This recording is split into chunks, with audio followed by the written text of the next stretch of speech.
हम दो बहनें ही थीं और मेरी बड़ी बहन रश्मि की शादी के वक्त मैं सिर्फ 16 साल की थी। हम दोनों बहनों की उम्र में बहुत ज्यादा फर्क था, लेकिन दीदी मेरी इकलौती बहन थी। शादी के वक्त मेरा रो रो कर बहुत बुरा हाल था। मेरे जीजा जी ने अपनी दीदी की विदाई के समय मुझे अपने पास बिठाया और प्यार से मेरा हाथ पकड़कर कहने लगे, माही, रोने की क्या बात है? साले तो आधी घर वाली होती है, तो तुम्हारा जब दिल चाहे हमारे घर चली आना। उनकी ये बात सुनकर मैं खुश हो गई। दीदी शादी करके दूसरे शहर गई थी। जीजा जी कहने लगे, जब भी तुम अपनी बहन के पास आओगी मैं खुद तुम्हें अपना शहर घुमाऊंगा। दीदी तो विदा होकर चली गई, लेकिन मेरे दिल में ये अरमान जाग उठा था कि मैं कब अपनी बहन के घर जाऊंगी और खूब मजे करूंगी। दीदी की शादी को 1 साल गुजर गया, लेकिन मैं उनके शहर नहीं जा सकी। पूरे 1 साल बाद दीदी ने हमारे घर का चक्कर लगाया था और राजीव जीजा भी उनके साथ ही आए थे। वह बहुत ही अच्छे और प्यार से बात करने वाले थे। जितना दिन वो हमारे घर रहे, हर वक्त मेरे आगे पीछे रहते और मेरा बहुत ख्याल रखते।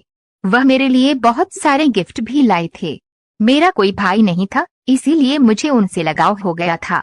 1 ही हफ्ता हमारे साथ गुजार कर दीदी वापस अपने ससुराल लौट गई। 2 महीने बाद फिर दीदी का फोन आया। उन्होंने बताया कि वो प्रेग्नेंट हो गई हैं और ये खबर सुनकर मैं और मम्मी पापा बहुत खुश हुए। बहुत दिनों के बाद हमारे घर ऐसी कोई खुशी की खबर आई थी।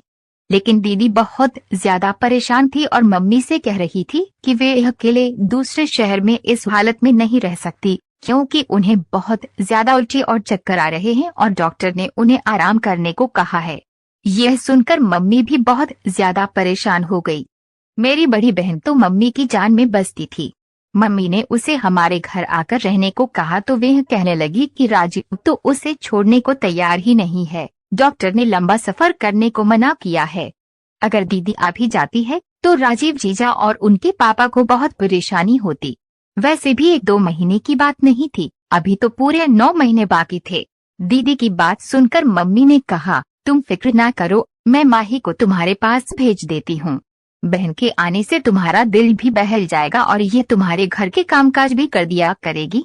मम्मी की बात सुनकर दीदी बहुत खुश हुई और कहने लगी, माही को अकेले ना भेजना, राजीव को मैंने कहा है, वह लेने के लिए आ जाएंगे। मैं तो कब से इस मौके की तलाश में थी और ना जाने कितनी बार दुआ मांग चुकी थी, इसलिए फौरन ही खुशी खुशी अपना सामान बांध लिया। मौसी बनने की खुशी तो अलग ही होती है। 3 दिन बाद ही जीजा जी मुझे लेने के लिए आ गए और मैं उनके साथ अपनी बहन के पास दूसरे शहर आ गई। दीदी के ससुराल में सिर्फ एक ससुर और जीजा जी ही थे, इसलिए मुझे यहाँ रहने में कोई परेशानी नहीं होने वाली थी, कोई झंझट नहीं थी। दीदी मुझे देखकर बहुत खुश हुई थी। उसने पहले से ही मेरी पसंद का खाना बना रखा था। मुझे रहने के लिए अपने सामने वाला कमरा भी दे दिया था। दीदी के ससुर को नमस्ते करने के लिए मैं उनके कमरे में गई तो उनका रवैया कुछ अजीब सा था।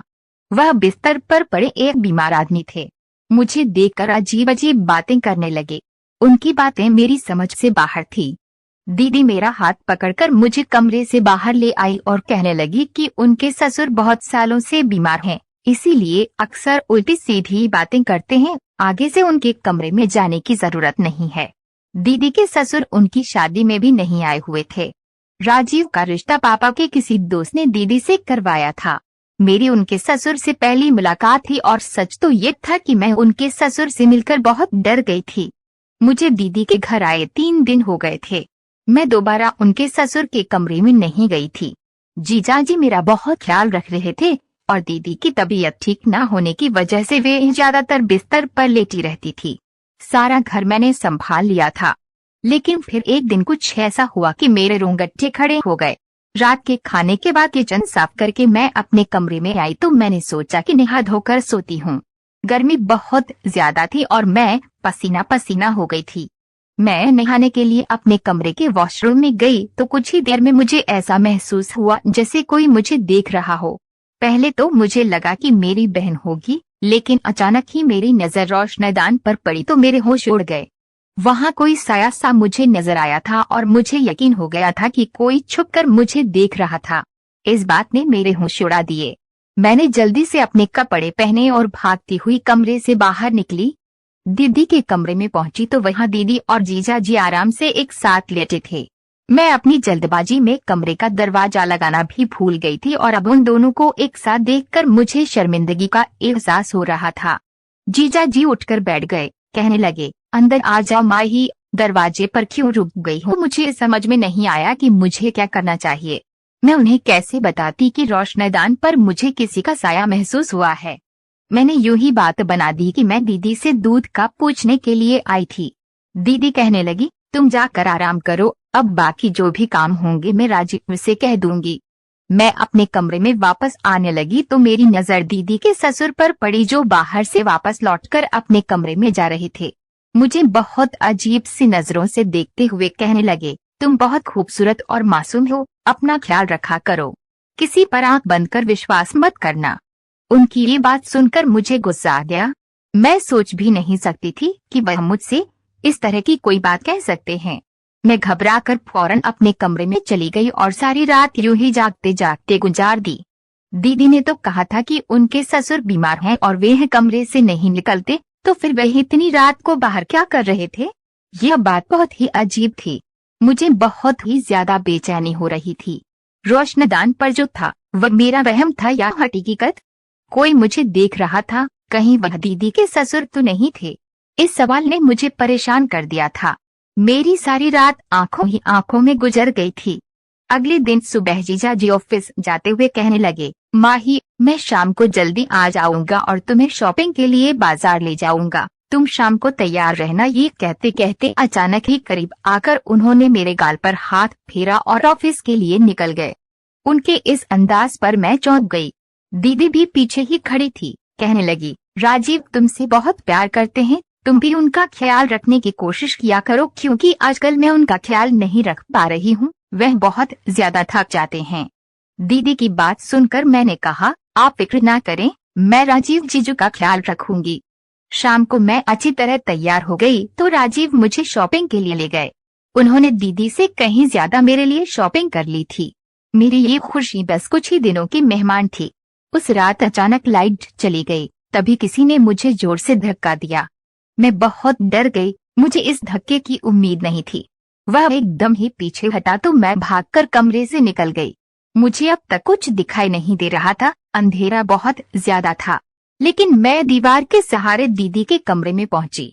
वहां जाकर मैंने दीदी को आवाज दी तो वह कहने लगी, माही, तुम परेशान ना हो, राजीव अभी लाइट देखने के लिए गए हैं, अक्सर हमारे घर की लाइट कट जाती है, राजीव जल्दी ठीक कर देंगे। दीदी ने अपने मोबाइल फोन की टॉर्च जला दी थी। मेरे पास तो मोबाइल भी नहीं था। मैं दीदी के पास ही बैठकर रोने लगी। थोड़ी देर बाद लाइट आ गई। वह कहने लगी, तुम भी बहुत पागल हो, जरा से अंधेरे से घबरा गई हो, मेरा ख्याल कैसे रखोगी? दीदी की बात सुनकर मैंने कहा, ऐसी बात नहीं है, मेरे कमरे में कोई मौजूद था, इसलिए मैं डर गई थी। मेरी बात सुनकर वह जोर से हंसने लगी। राजीव मेरे साथ मेरे कमरे में थे और मेरे ससुर तो अपने कमरे से निकलते ही नहीं। अंधेरे की वजह से तुम डर गई हो और कोई बात नहीं है। मुझे समझ नहीं आया कि दीदी को किस तरह से यकीन दिलाऊं। अगर जीजा जी दीदी के साथ थे तो फिर मेरे साथ कमरे में कौन था?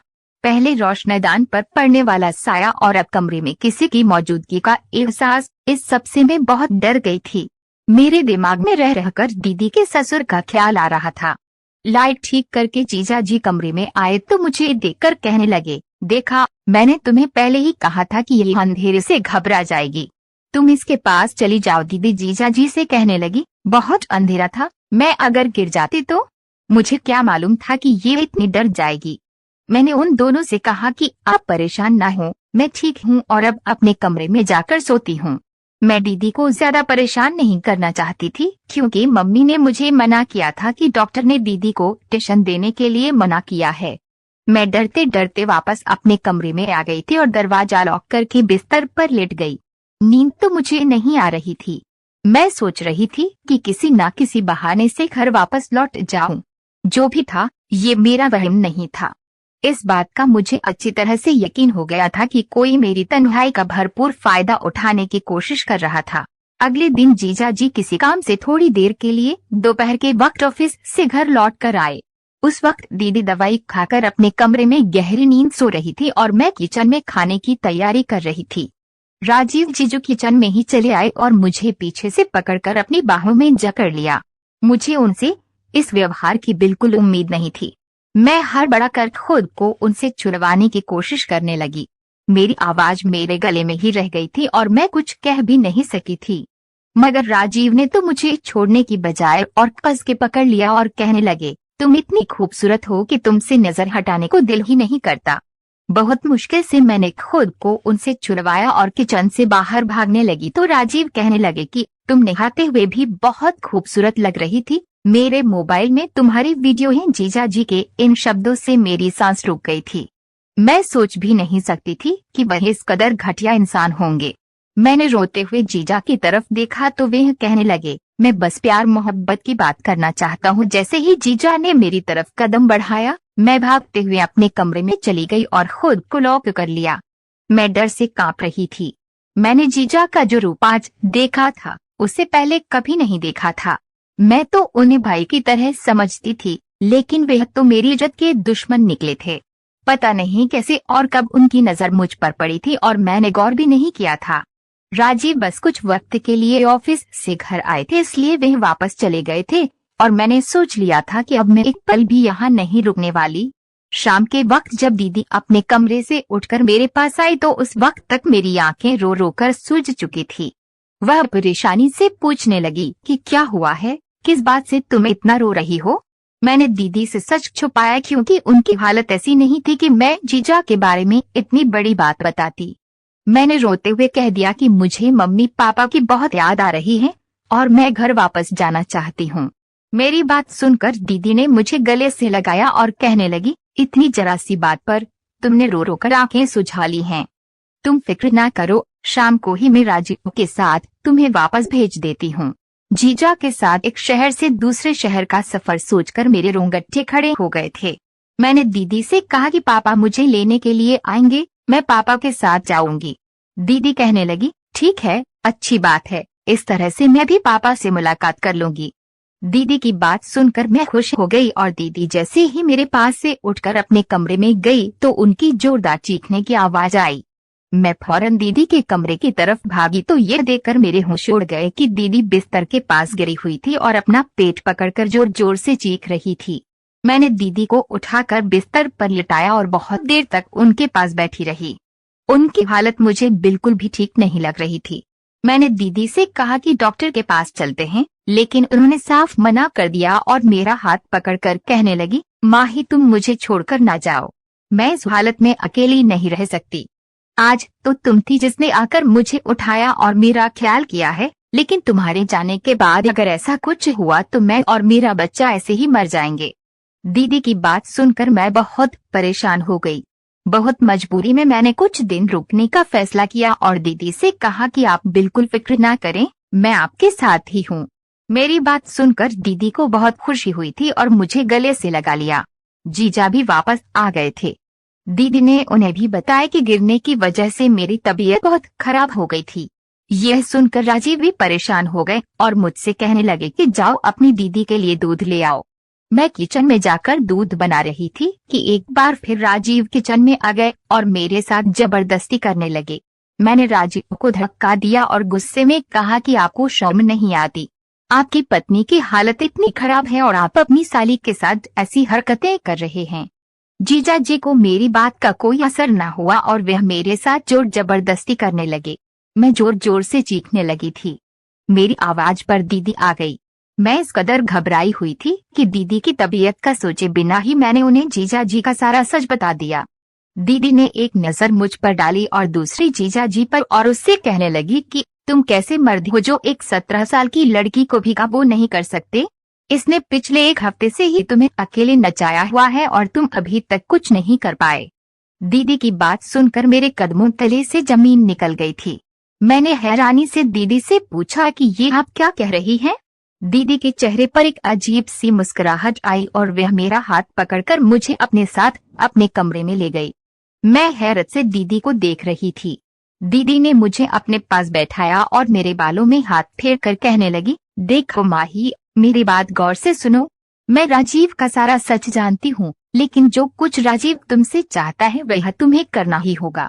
मैं गुस्से में उठ खड़ी हुई और मैंने दीदी से कहा, आप कैसी बातें कर रही हैं?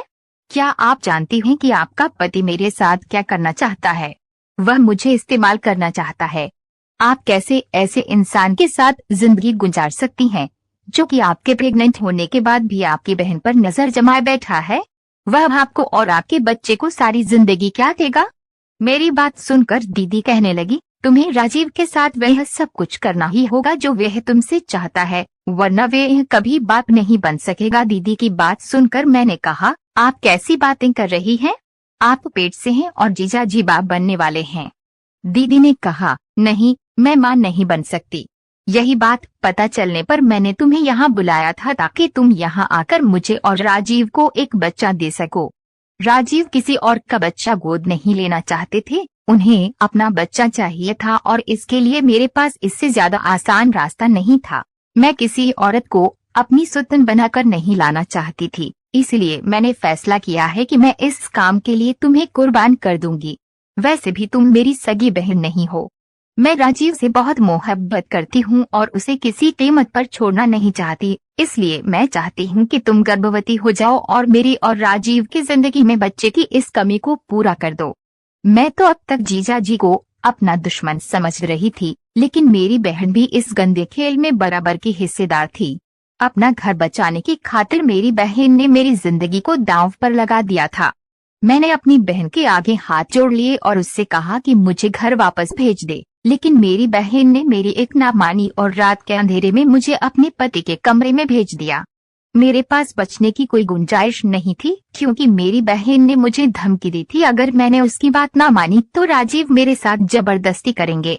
उसका इल्जाम भी मेरे किसी झूठे आशिक के नाम पर डाल देंगे और मैं सारी जिंदगी अपने मम्मी पापा को अपने चरित्र की सफाई नहीं दे सकूंगी। मैंने सोचा भी नहीं था कि कभी मेरी बहन मेरे साथ ऐसा व्यवहार करेगी। मैं जानती थी कि मेरी बहन मेरी सगी बहन नहीं है, लेकिन हमेशा मैंने उसे सगी बहन ही समझा था। कभी ये वक्त हम दोनों के बीच आएगा, ये मेरे ख्याल में भी नहीं था। मेरी बहन ने मुझे खींचते हुए कमरे में धकेलने की कोशिश की तो मैं खुद को छुड़वाने के लिए शोर शराबा करने लगी। मेरी बहन के ससुर कमरे से निकल आए। उन्होंने फौरन ही बीच में आकर मुझे मेरी बहन से छुड़वाया और मेरी बहन और अपने बेटे को धमकी दी कि अगर उन दोनों ने मेरे साथ कोई जबरदस्ती करने की कोशिश की तो वे पुलिस को फोन कर देंगे। जीजा जी गुस्से में अपने पापा के साथ बदतमीजी करने लगे, लेकिन उनके पापा किसी भी हाल में मुझे अकेला छोड़कर पीछे न हटे और मेरी खातिर अपने बेटे से झगड़ा करके मुझे अपने कमरे में ले आए। कहने लगे, बेटा, मुझे पहले दिन से ही शक था कि इन दोनों की नीयत गलत है। अगर मैं तुम्हारी बहन के खिलाफ कुछ कहता तो शायद तुम कभी यकीन ना करती। अब जबकि तुम जान चुकी हो कि ये दोनों इंसान नहीं बल्कि दरिंदे बन चुके हैं, शायद मुझसे अपने बेटे की परवरिश में कोई कमी रह गई है, जिसकी वजह से आज ये दिन देखना पड़ रहा है। मैंने राजीव के पापा के फोन से ही अपने घर फोन मिलाया और अपने पापा को सारी हकीकत बता दी। अगली सुबह मेरे पापा मुझे लेने के लिए आ गए। उन्होंने मेरी बात पर दीदी से हमेशा के लिए सारे रिश्ते खत्म कर दिए। पापा को इस बात पर बहुत अफसोस हो रहा था कि शायद उनकी परवरिश में ही कोई कमी रह गई थी, जबकि उन्होंने तो कभी सौतेली बेटे और अपनी बेटी में कोई फर्क नहीं किया, इसीलिए बेटे ने उनके प्यार का ये सिला दिया है। और मैं सोच रही थी कि मेरी कौन सी अच्छाई मेरे काम आ गई जो राजीव जैसे शैतान के पापा मेरी आवाज सुनकर मुझे बचाने आ गए। इस बात को कई साल गुजर गए हैं। हमारी दीदी के साथ हमारा कोई रिश्ता ना रहा, लेकिन एक बात मुझे अच्छी तरह समझ आ गई कि मेरी माँ ने मुझे दीदी के घर रहने के लिए भेजकर बहुत बड़ी गलती की थी और मैंने एक गैर मर्द पर भरोसा कर बहुत बड़ी भूल की थी। मेरी बहन ने जो कुछ मेरे साथ किया वह बर्दाश्त से बाहर था, लेकिन आज की दुनिया में यही सब कुछ हो रहा है। इसीलिए हर कोई अपनी इज्जत को बचा कर रखे, किसी पर अंधविश्वास ना करे, क्योंकि कुछ रिश्ते ऐसे होते हैं जो अपने मतलब के लिए कुछ भी कर सकते हैं। उनको किसी से कोई मतलब नहीं होता, बस अपना मतलब निकलना होता है। तो दोस्तों, आपको ये कहानी कैसी लगी? कमेंट करके जरूर बताएं और प्लीज मुझे सपोर्ट करें। मेरी कहानी को ज्यादा से ज्यादा शेयर और लाइक करें, और अगर आप मेरे चैनल पर नए हैं तो इसे सब्सक्राइब करके बेल आइकन को जरूर दबा दें। Thank you.